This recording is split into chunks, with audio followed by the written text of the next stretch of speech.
Okay, well it looks like it's about 11:30, so we'll go ahead and get this thing started. First off, I would like to thank everyone for taking the time out of your busy schedule and welcome you to our webinar today. We at Holganix have been very excited about this for some time. As you all know, our guest speaker for today is General Manager and Certified Golf Course Superintendent Clay DeBose from Tradition Golf Club in Pawleys Island, South Carolina. The Tradition Golf Club has been previously voted South Carolina's Golf Course of the Year. They annually host many prominent golf championships, such as the Myrtle Beach Open, South Carolina Golf Association Tournament of Champions, and the PGA Tour World Amateur Championship. Clay has been the superintendent at the Tradition since 2003, but was promoted to general manager as well in 2006.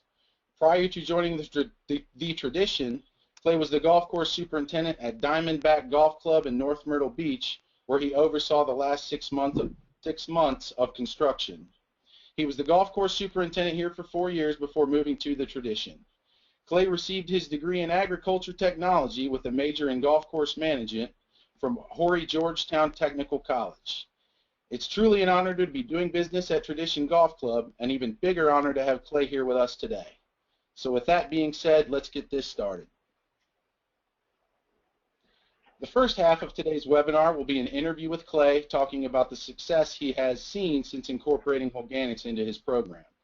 The second half of the webinar will be an interactive Q&A with Clay and myself. This will give all of you a chance to ask any questions you might have, so please don't be shy. Throughout the webinar, we will have some interactive questions. Feel free to participate. We have 3 questions total we'll be asking, so please pick an answer and submit so we can see the data at the end of the webinar. Those 2 handsome gentlemen you see on your screen are the hosts today. As you can see, Mr. DuBose is on the left, and the gentleman on the right is myself, Rob Dillinger. Now you guys have the pleasure of knowing what we look like. Certainly not a couple of GQ models. That's enough of looking at us, though, so let's move on to the next slide and go over how all of you can be interactive during this webinar. The picture shown here is a tab that everyone should have in the upper right-hand corner of your computer screen. At the top of that tab, it reads Go to Webinar Control Panel. If you look at the bottom of that tab, there should be a chat box that reads Type Message Here. Simply type any question or comment you might have in that box. Then hit Send, and all of your comments will show up on screen. We look forward to the questions and comments, so please feel free to participate. And we've reached our first interactive slide, so get ready to participate. Please take a second and answer the question on the screen. Click on the circle next to the answer that fits you, then hit the submit button right at the bottom of the page. We'll share the data right after you answer. We'll give you about 10 seconds or so to go ahead and do that. It looks like a big portion of the attendees today are using Holganix, and doesn't look like anybody's testing it, and looks like we've got a few people on here that are looking to learn a little bit about it. So good deal. Thank you for the results, Suzanne.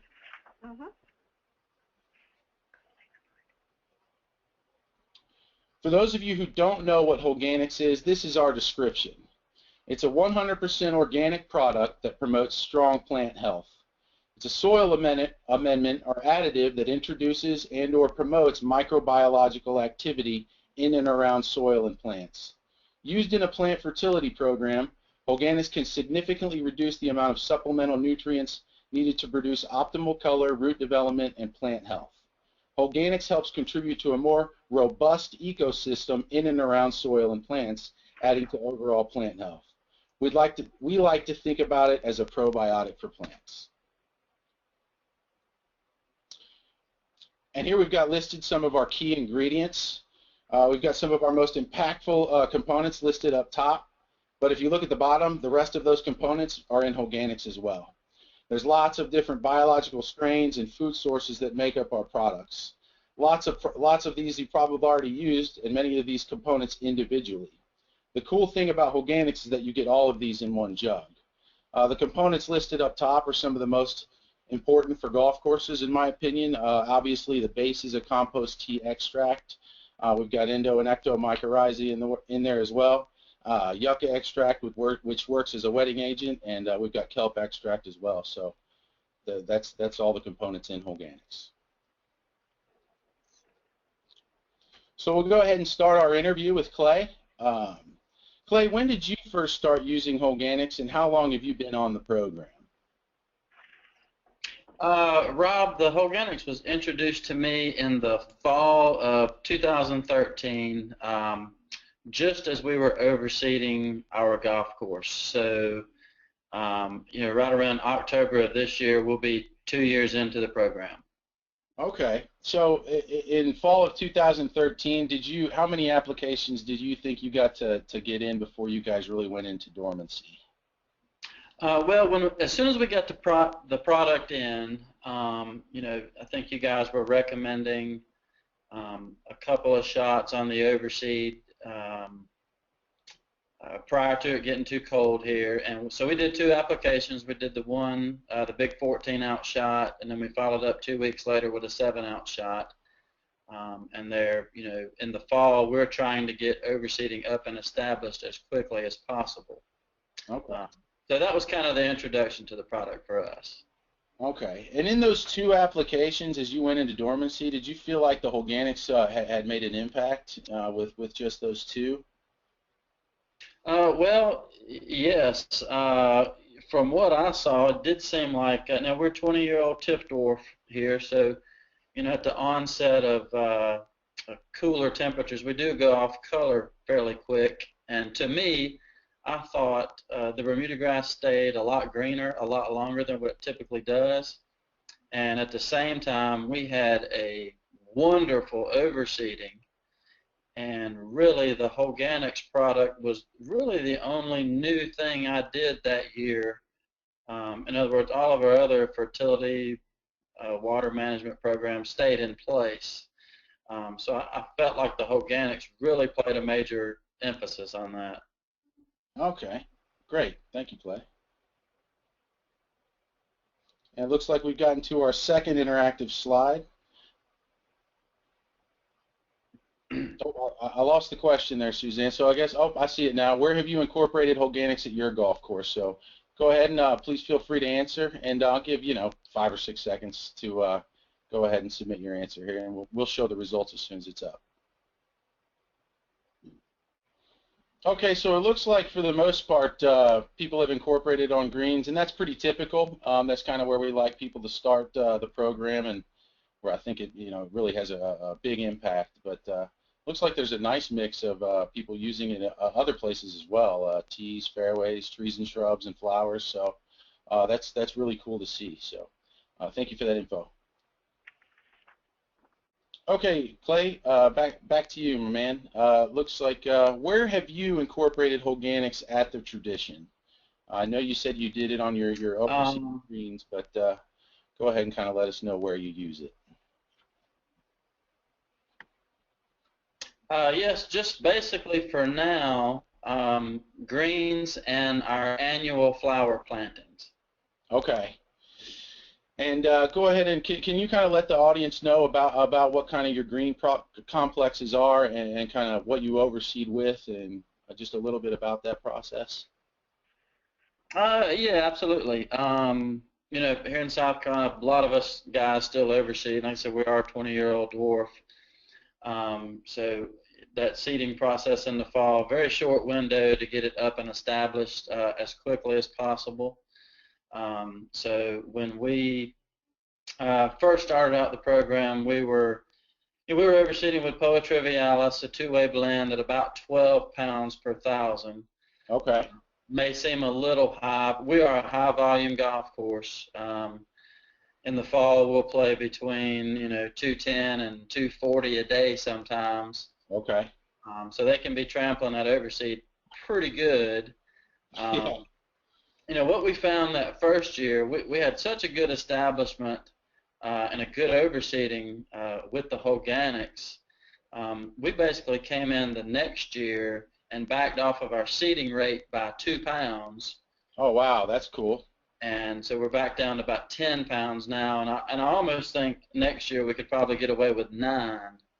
And like I said, we're a high volume golf course, and I've kind of chuckled with the guys on the staff before that we don't close down to overseed or anything. We put the seed out there and spin the water, and we open right up. So, who knows what kind of seed gets trampled off the green. Right, right. So that's kind of been our overseeding plan with it. And then, we'll basically cut the program off about the 1st of November, November 10th, something like that, depending on the weather. And then we've picked it back up, late March, first part of April, right when our soil temps are starting to approach the 60-degree range. And then we'll ride the program right out until overseeding time again. Cool. Very good. Thank you. And how about on your annual flowers? How do you feel has it helped the performance of those flowers at all? Yeah, I think so. Annuals can be pretty tricky. Yeah. But we've put it out there. Normally, put the annuals out, and a week or so after, we'll spray the Holganix on there, and we might mix in a little soluble fertilizer, or Miracle Grow, or something like that we've traditionally done in the past. And normally no more than 2 apps just to kind of get them started, get the rooting going, and so we'll do that in the spring and the fall, and that's pretty much it. Outside of that, maybe a little organic feed from something else. Right. And that's pretty much it.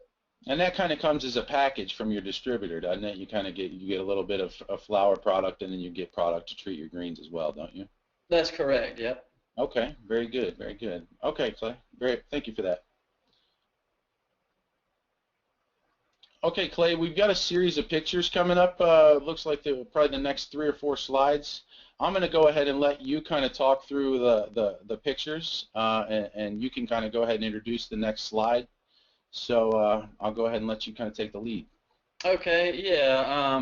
We were obviously monitoring our root growth and things like that, and I like to get out on the course and cut cups and see what's really going on. And I was cutting holes one day, and the first picture there on the left, I want to say that was late fall, something like that. I'm not exactly sure, but for 20-year-old tip dwarf greens, that's an inch root, 1.5 inches coming out the bottom of a cup cutter, which was fairly impressive to me.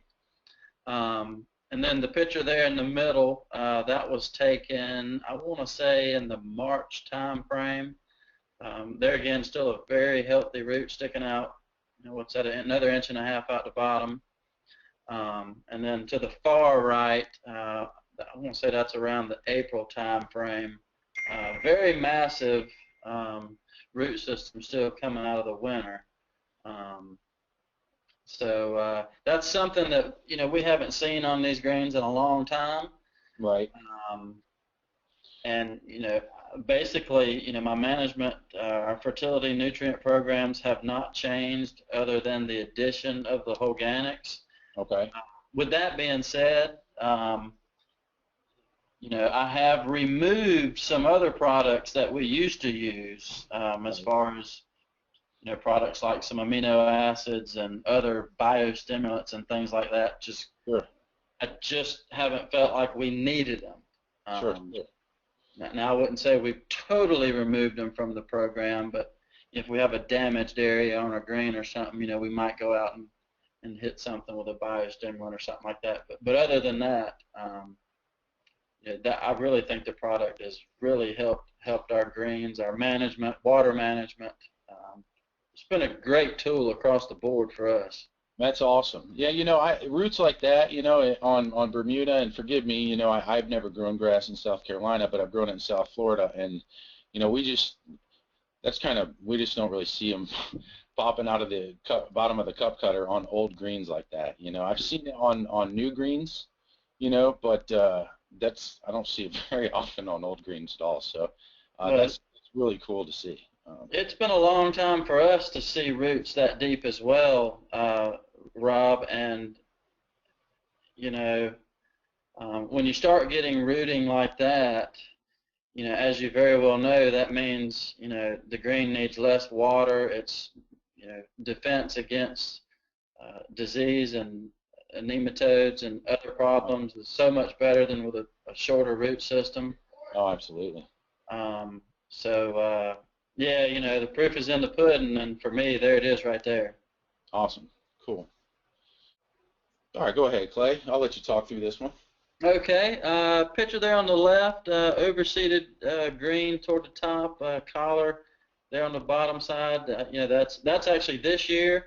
Um, 10 pounds or so of the poatriv, interlude ryegrass, button up against that in the collar. I want to say that picture is around the late February, March time frame, which we're still pretty cool here.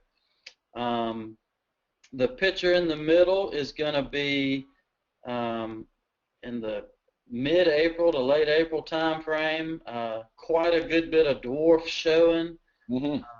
Probably, I'm going to say 50-50 tip dwarf to poatriv there, which is early for South Carolina, Okay. and tip dwarf.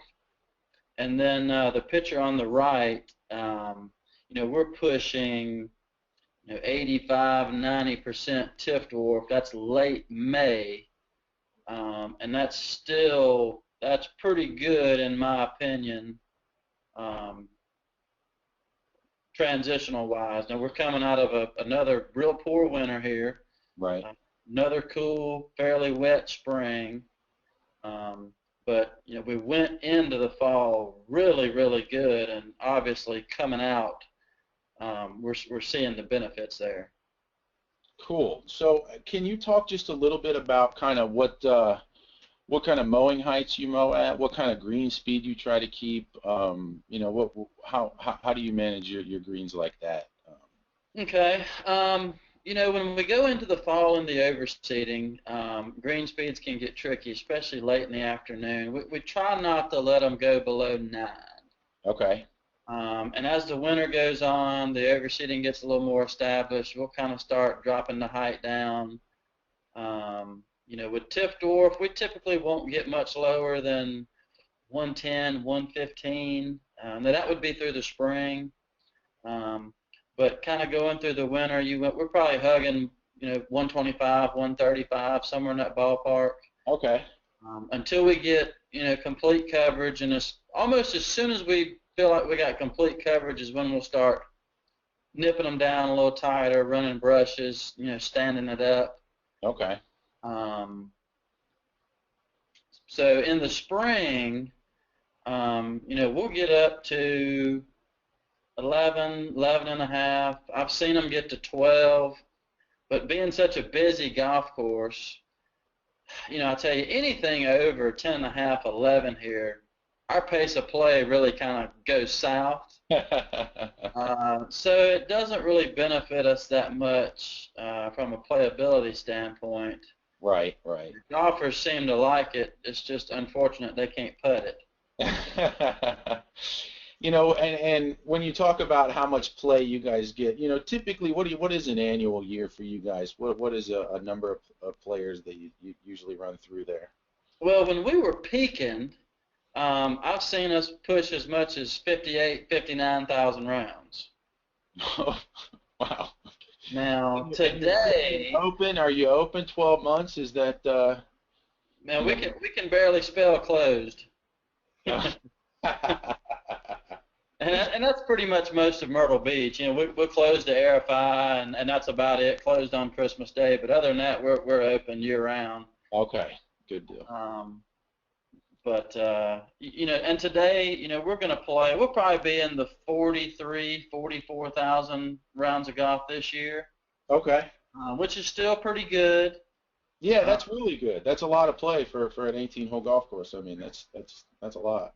Now, see, we'll see. In the month of March, we'll probably be 6,000 rounds. The month of April will probably be somewhere between 62 and 64. May will be close to 6,000.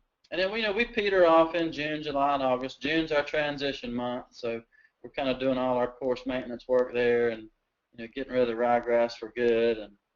And then September, October, we'll pick back up, and September's probably 4,500 rounds of golf. October's probably in the 5,000 range, but keep in mind, October, we got fresh, young overseeding out there getting trampled to death. Right. So, anything we can do to make the viability of that seeding program better. It's just better for us in the long run. Awesome. Okay. Great info, Clay. Thank you for that. And I'll let you talk about this. Go ahead and let you know talk about this picture here, Clay. This is one of your overseeded greens in January. All right. Yeah, that's a number 7 there. It's about a 400-yard par 4. Just a fabulous stand of overseeding here in South Carolina in January. As a matter of fact, that was 100% coverage. I think we were getting ready to host the South Carolina Golf Association Tournament of Champions there at the end of January. Nice. And so, when I say a solid stand of overseeding in January, that means we had success in October and early November getting it established, because typically after about Thanksgiving, most everything here is shutting down. We've had 5, 6, 7 pretty good hard frost, and December and January, you're really not going to grow a lot of grass or establish much of anything. Right. So when you're seeing that in January, those previous couple of months, you did something right. Oh, absolutely. What do soil temperatures get down to there? Do they get to where they're freezing? Yeah, God, that's a good question. Yes, they do. Okay.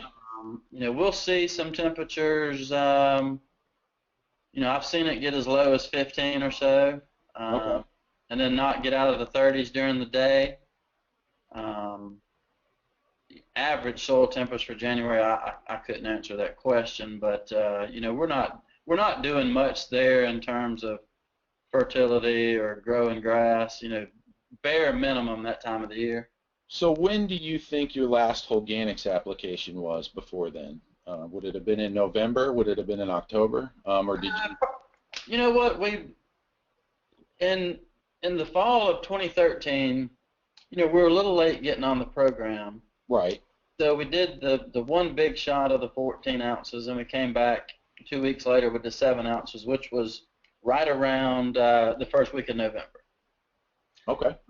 Now this year we kind of mixed it up a little bit.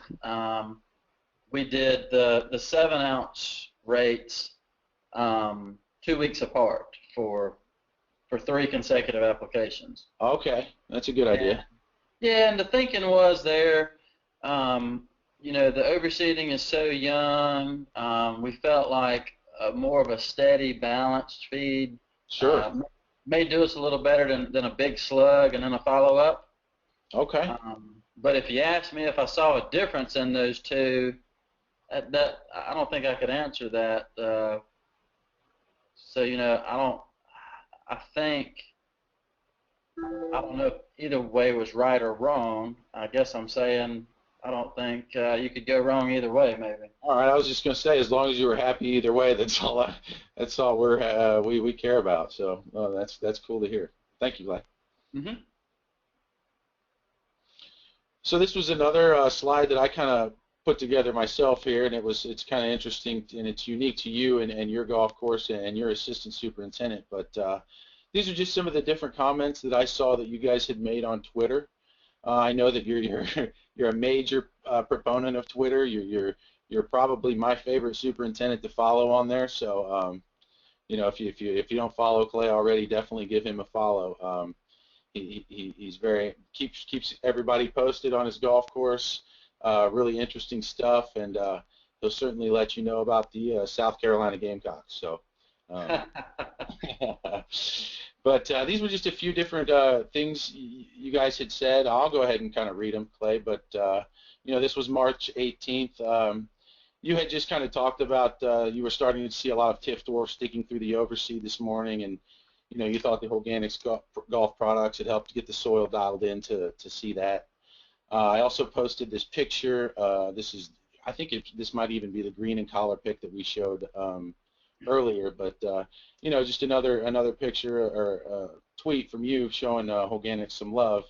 And then I can't quite see what it says on the bottom, but it looks like that's another tweet from Tom, and it said 270 golfers, and we're doing our first Embark app on greens for the year. And it looks like he says something about Holganix having a role in that. So I'll Yeah. kind of let you talk about that and you know. Yeah, Rob, I think I remember seeing that tweet and going through it the other day. I believe the bottom of that tweet says still no fungicide applied since I want to say November of 2013. Okay, okay. Yeah. So tell me about that. Is that kind of is that typical? Is you know are you usually on a curative program? Are you do a preventative program? Kind of tell us a little bit about that and how you think Holganix has impacted that. Well, we basically, Tom and I spend a lot of time on the golf course and the greens. We don't typically see a lot here in December and January, disease-wise. November, some things can jump on you. Okay. January, you might see a little helmet, maybe some leaf spots, some things of that nature, more of the simple diseases. Mm-hmm. But what we were seeing was just a very healthy plant. Good color, good response to anything we were doing. So we were really trying to push the envelope to see what we could do. What kind of money we could save by not applying fungicides. Right. And when you're out there every day looking around, I'm not just going to pull the trigger and say, well, you know what, we did this 3 years ago, it's time to apply a fungicide. Right. That's just not what we believe in. And, when you're not seeing anything, I just can't see spending the money to, let's face it, fungicides these days are very expensive and very short-lived. So that was kind of our philosophy on that was, let's really push this and see what happens. Okay. Very good. Thank you for that. And I want to real quickly, I just want to give a quick shout out to Tom Taylor, your assistant superintendent. He's shown us a lot of love on Twitter as well. He's also a great follow on Twitter for any of you out there. And how long has he been with you, Clay? And maybe you could tell us just a little bit about Tom real quick. Yeah, Tom's been with me about 2.5 years now. I bust his chops a little bit. He is a Yankee from up north in Long Island. But, I tell him, I said, I'm going to call you a Yankee and you can call us guys down here rednecks, but we're going to all get along. Cool. And, I think he's really seeing the benefits from the product. And, for us, after last summer, we got to late summer and really wanted to see what this stuff would do for us, and Right. So we kind of started getting as lean as possible, and kind of going after some green speeds and plant health, whatnot, keeping the nitrogen off of them. So it was really something we had to commit to and make sure we were paying attention to what was going on in the field. And this may be out there in left field a little bit, but with the cost of the product and the cost of what I think we potentially saved from other fertilizers and fungicide use, I think we easily paid for the product and probably then some. Awesome. And I think he's seeing that too. We keep pretty detailed records here of what our applications cost us and what we spent on greens and everything else, as I'm sure most guys do. Right. And so, there you go. Cool. Thank you, Clay. And thank you, Tom. We appreciate it. Okay, Clay, I'm going to really kind of jump into a bunch more questions here with you, so we'll learn a little bit more about how you used Holganix. Application rate. What rate do you go out? We recommend an inoculation rate, 14 ounces per 1,000, and then a maintenance rate monthly, 7 ounces. But you mentioned earlier that you had kind of played with it a little bit, so tell us about that. Okay, yeah, the first year, we've been fall of 2013, we did stick to the recommended startup inoculation rate you guys provided, the 14 ounces, then we followed up with the 7. Right. And then the next spring, I think we started up with the 14 ounce rate, and we followed up with 7. And the 7 ounce was basically monthly, all the way through the summer into the fall. And then that's when we changed our thinking a little bit and said, well, you know, instead of doing the big inoculation rate with the 14 ounces, let's divide that up into 3 apps instead of 2 with the young overseeding. So we did 3 7-ounce apps there. We got to the spring of this year, and once again thinking, you know, about what we did in the fall, I said, well, you know, we're just starting to soil prep in the spring and get things going. You know, why don't we do a couple of 7-ounce shots in April and May, and then after we aerify in June, and that's when our soil is really starting to get active, then we'll go ahead and inoculate it with the full 14-ounce blast. So we did that, and now we're about 7 ounces a month. Matter of fact, that's exactly what we are. Cool. And, you know, why did I do that? Why did I change? I don't know. It seemed like it worked pretty good in the fall. So just kind of was thinking in terms of, you know, what the soil was doing, what the Bermuda grass was doing that time of the year, and really gearing up for summer stress. So that's why we did it that way. No, that sounds like you know, it sounds like a great plan for overseed, and you know, absolutely. So, great info.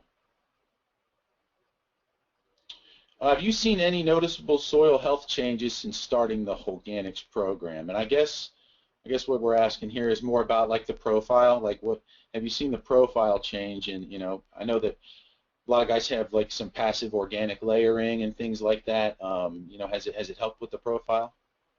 Absolutely. You know, we actually started taking pictures last summer once a month, and of course, you know how it is with everything else. You kind of forget to do it after a while. Right. But you know, I've been here a long time, been on these greens for 12 years, and so what I would have to say to that is yes. It doesn't seem like the greens do not seal off as fast as what they used to in the summertime or the spring or the fall. Okay. They need less water. They perform better. They're firmer, with less inputs from other soil amendments. Yeah, I think what we've done with the product is basically built or balanced our soil for the needs of the plant, and you know, it's just one of those things where, you know, if I'd only been here 2 or 3 years and I'd started the program, I might would have said, well, you know, I don't know. Maybe it is, maybe it isn't. But with the length of time I've been here and the age of the greens, I would say absolutely, you know, changing the soil balance. Good deal. Thank you, Clay. How about with rooting? And you know, we'll probably kind of circle back to the cup cutter pictures we had shown earlier. But you know, typically I know for down here, you know, people just you know, on Bermuda greens, the rooting just doesn't really get very deep. You know, really, it's rare that I see old greens like that have roots really popping through the bottom of the cup cutter. So, you know, is you can go ahead and speak about, you know, the kind of changes you've seen throughout your time at the tradition. Well, yeah, I mean, you saw the pictures with the cup cutter there, and you know, the only other time I saw that on these greens was after we had injected a product for nematode control. Okay. And that was very short-lived. You know, that lasted, I don't know, you know, 45, 60 days, and it was kind of a gradual decrease after that. Okay. You know, just you know, I just keep going back to just better overall plant and soil health, and you know, I think once you get that stuff set up, you know, your roots just start to get better, and that's what we're seeing, and it's lasting. It's not something that you know, kind of comes and goes. Right, right. Cool. All right, thank you, Clay. So we've kind of talked about this one a lot. You know, you don't really have to spend too much time on this one. You know, it's crystal clear that we think that you definitely think that the Holganix has helped with your overall turf plant quality. So, and we've kind of talked about how it's helped with, the heavy amount of play and recovery and things like that. So, do you have anything you feel like you want to add to that slide, Clay? Not really. I'm kind of with you. I think we've covered most of that. Well, yeah, we'll just go ahead and we'll move on to the next one. I think that we're running a little bit tight on time. I want to be able to get some Q&A from people who are attending the webinar. So we'll move on from that one. How has your water management changed in terms of irrigation frequency and duration? And I'm sure it's really being put to the test right now as you guys are lacking rain. Yeah, we're under severe stress right now in drought. I would say, late summer, winter, springtime irrigation, we're definitely able to stretch at least another day from what we used to be able to. But in the same terms of that, I don't see the soil getting as tight as what it used to be after maybe a heavy irrigation. Okay. When you're changing cups or something, you can normally tell when your green's maybe too wet, or kind of find those heavy organic layers that might be pushed in there. Right. We're just not seeing as much of that anymore. Okay. And seeing a much firmer surface. So to me, that seems to be the product doing what we were told it was going to do. Cool. What about isolated dry spots or hand watering? Do you feel it's helped with that at all? I do. We're having to do a little bit of that now, but we're in a very abnormal weather pattern right now. Right. But still, with that being said, we haven't had to do an overabundance of hand watering. Okay. Thank you. So I know that on Bermuda, thatch can really be an issue. I'm sure that it's something that you probably work on controlling up there. But do you feel that Holganix has helped at all with areas of thatch? I think it has, and you might ask me, why do I think that?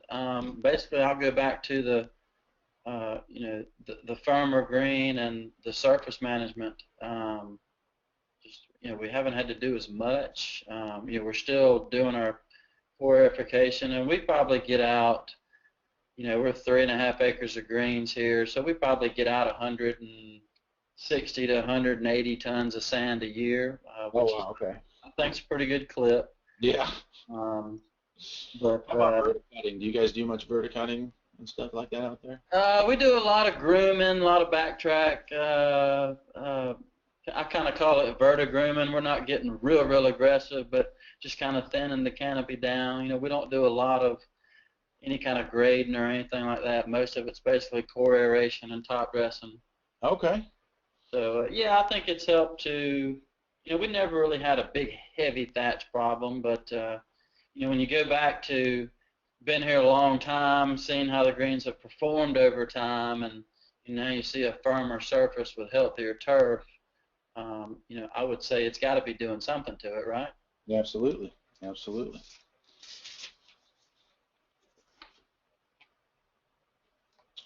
Okay, I know a real issue for guys who grow in the South can be these pesky critters we call nematodes. I know that there's guys try to treat them a million different ways, and it just seems like they're really can be a challenge. How do you feel that the Holganix has helped with controlling nematodes out there?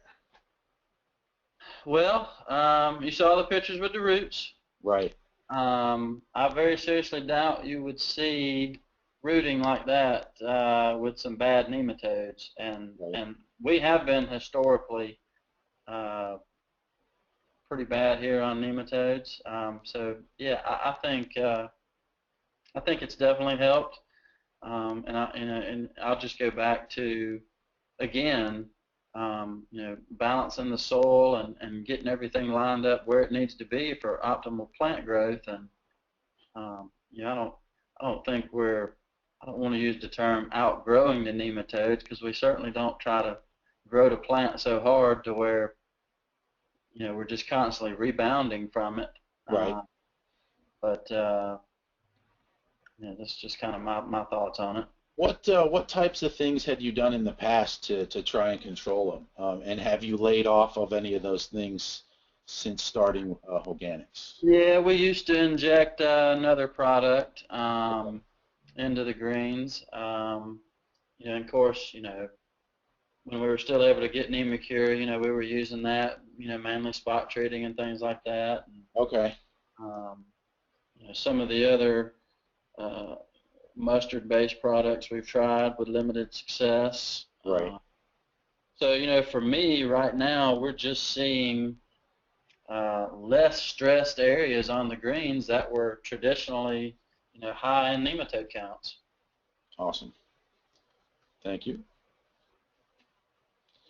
Okay, this is kind of a fun question here, but when you initially learned about Holganix, how did you feel about the refrigeration aspect of it?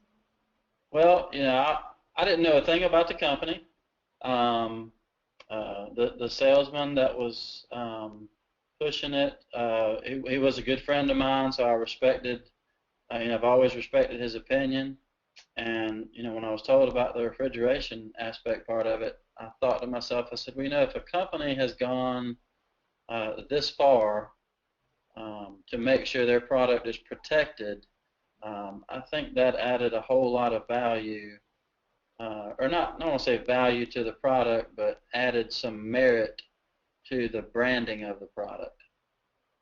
Okay, very good, very good. And how about your employees? Do they look at it like, do they think you're crazy? I knew that I used to work with the product before I joined Holganix, and I remember when it was presented to me, I was like, wow, this is really outside of the box. But the more I thought about it, I'm going, man, it makes sense. Everything about it made sense. We had a previous webinar where a superintendent brought up, other biologicals, and they'll sit in the chemical room, and sometimes the jug will swell, maybe even some of an odor will come out of it, and you question the viability of that product. So, to me, after I'd really thought about it and broke it down, the refrigeration made a whole lot of sense. So it's always interesting to me to ask people what they thought about it, because I remember when I first learned about it, I was like, wow, that's different. So, cool. Thank you, Clay. Mm-hmm. Okay, so it's time for any audience questions. Feel free to ask Clay anything. What you want to do is type your question in the chat box up on the right, and we can go ahead and get this thing started. Suzanne will be reading the questions. She's the only one that can see them, Clay. So, Suzanne, whenever you want, go ahead and get started and start the Q&A with Clay. Okay, so actually we have one already. Clay, when you first heard of Holganix, what was the most enticing aspect and why?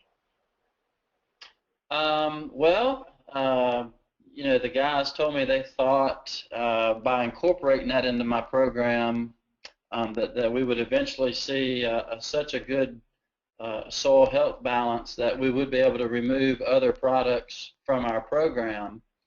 And what I've seen over the last 2 years is that has been true, and I think by the money we're saving by removing some of those products, we have easily paid for the Holganix program and then some.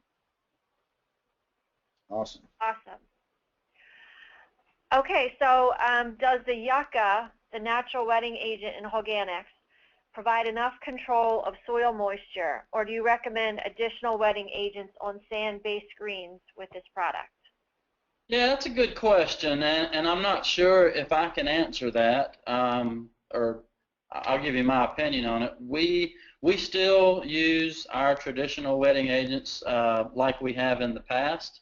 I'm sure that does play a role in there, but I have not tried that route yet. Just from a standpoint of I just haven't wanted to get behind with our wetting agent program, it's like anything else. You know, you get behind, playing catch up's just not fun. Right. Mm-hmm. I actually have a question for you. I help out with the social media here for Holganix. So my question is, how has your use of social media helped you? Do you feel that you're a part of a community, and is it a resource for you and other golf supers? You know, what's your thoughts on, I know we touched on a little bit, but, you know, what do you think about using social? Well, I'll tell you, the reason I like it, you know, for guys, it's a lot, you know, we typically have a lot of shorter answers than, say, a Facebook post or something with only 140 characters on Twitter. But, you know, when I first started using it, I started following some guys in Florida and got a couple of friends down there. And, you know, a lot of them, you know, with their season starting earlier than ours, you know, they'd be posting, you know, pictures of cultural practices and disease issues and maybe weeds popping up or, you know, products they were applying.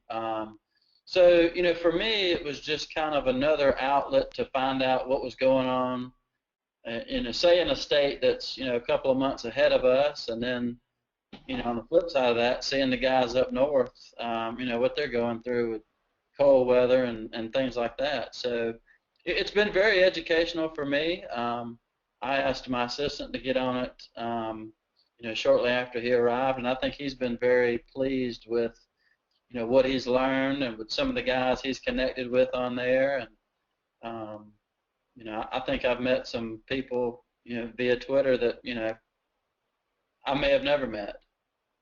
Right. Well, it's fun reading your tweets, for sure. Another question, what factors cause you to choose Holganix over Pathway?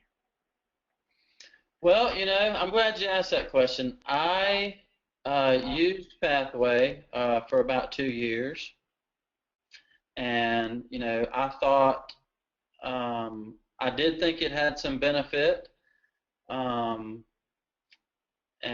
when I switched, why did I switch? It's probably an even better question. It just kind of came down to the salesman in my area and the relationship I had with him. And, you know, if the Holganix didn't work, I probably would have switched back. But I've been so pleased with the results and the ease of application and the price. It's just been a no-brainer for me. Awesome. Another question, have you seen less diseases now as opposed to 3 years ago? Absolutely. Is there a particular what type of diseases did you used to kind of pop up on you out there, Clay? Leaf spot, fairy ring, a little bit of rhizoxia, helminthosporium, things of that nature. You know, nothing real serious. I said fairy ring, and I'm not saying it's a complete cure for any of them. You know, we still see a little bit of fairy ring from time to time. Sure. But I do think, you know, what we're doing now is really reducing the effects of some of those diseases. No, it's a great way to put it. You know, and there is no silver bullet. You know, I want to make sure that we say that. You know, but you know, kind of like you're saying, you know, if you're going to grow a healthier plant, you should be able to fight off some things. You know what I mean? Okay. Many of my customers pre-emerge their greens. With the addition of Holganix, do the microbes that are added shorten the residual of the pre-emerge? I do not know, because we do not apply any pre-emergence on greens here. Okay. Are there certain nitrogen sources that work better than others with Holganix? I can probably answer that one, Suzanne. Okay. We try to recommend urea-based nitrogen. Go with it. You know, Pretty much all types of nitrogen are okay with it, but in our opinion, urea base is the best. I mean, you can use ammonium sulfate, you can use Umax. The only one that we really don't recommend is Uflex if you can. It has a small detriment to a piece of the biology, but really most nitrogen sources are good, but the urea is what we would recommend. Do you tank mix Holganix or spray alone? We do tank mix. What kind of things do you tank mix with, Clay? Wetting agent, Primo, oh gosh, you Do you know, do any fertilizers with it? yeah, potassium nitrate, you know, magnesium sulfate, things of that nature. And when you put out Holganix, how do you apply it? Do you put it out as a foliar spray? Do you put it out soil spray? Kind of do you water it in? What kind of water volume do you? You know, I got throwing a lot at you, but kind of. Well, if we're spraying it, you know, obviously with a Primo or something like that, we'll put it out there and we'll let it dry, and Okay. you know, water it in that evening. You know, if we're putting it out with say another wetting agent or something like that that needs to be watered in, you know, sometimes we'll water it in, sometimes we won't. Just kind of depends on the weather, the play, what's going on. You know, from what I've seen, I don't think you can go wrong either way. Very good. Suzanne, do we have much more time? I think we're probably getting close to the end here. Okay. Go ahead and let's do one more question if you've got one more. Okay. Let's see. Let me try to pick a good one here. So you mentioned that you use Holganix on the putting surfaces on the flowers. Have you tried it on other areas? And if so, where? And if not, do you have any thoughts on expanding it? We have not tried it on any other areas. Other than any of the remaining green spray, we have sprayed on the clubhouse lawn up there, which is always pimped out pretty good. But yeah, you know, if we had the budget here, you know, I would definitely probably try to incorporate at least on tees and fairways. Right, right. Okay. I guess I have just a follow-up when you talked about on the clubhouse areas. Do your members know that you're using Holganix, and have you gotten any feedback from them? They do not. That would probably sound like Egyptian to them. That's good. That's curious. Okay. Well, thank you, Clay. I appreciate all your feedback. That was great information, and you know, we at Holganix, you know, we really thank you. So that was great. Yeah, been very pleased. Good deal. So in conclusion, when you log off, there will be a survey that pops up. Please take a second to fill it out. In the near future, look in your email for a recorded version of today's webinar, along with any valuable information that was shared today. And finally, we're to our last slide. It's a shame we had to end such a great presentation with such a bad picture of me, but it is what it is. I want to say thank you again to Mr. Clay DeBose. The information you shared with everyone today was invaluable, and Holganix is honored to have your support. I also wanted to say thank you to all of the attendees. It was an absolute pleasure to be a part of this. If you all have any more questions, my information is listed on this slide. Feel free to contact me with any questions anytime. And I wish everyone here all the best, and have a great day.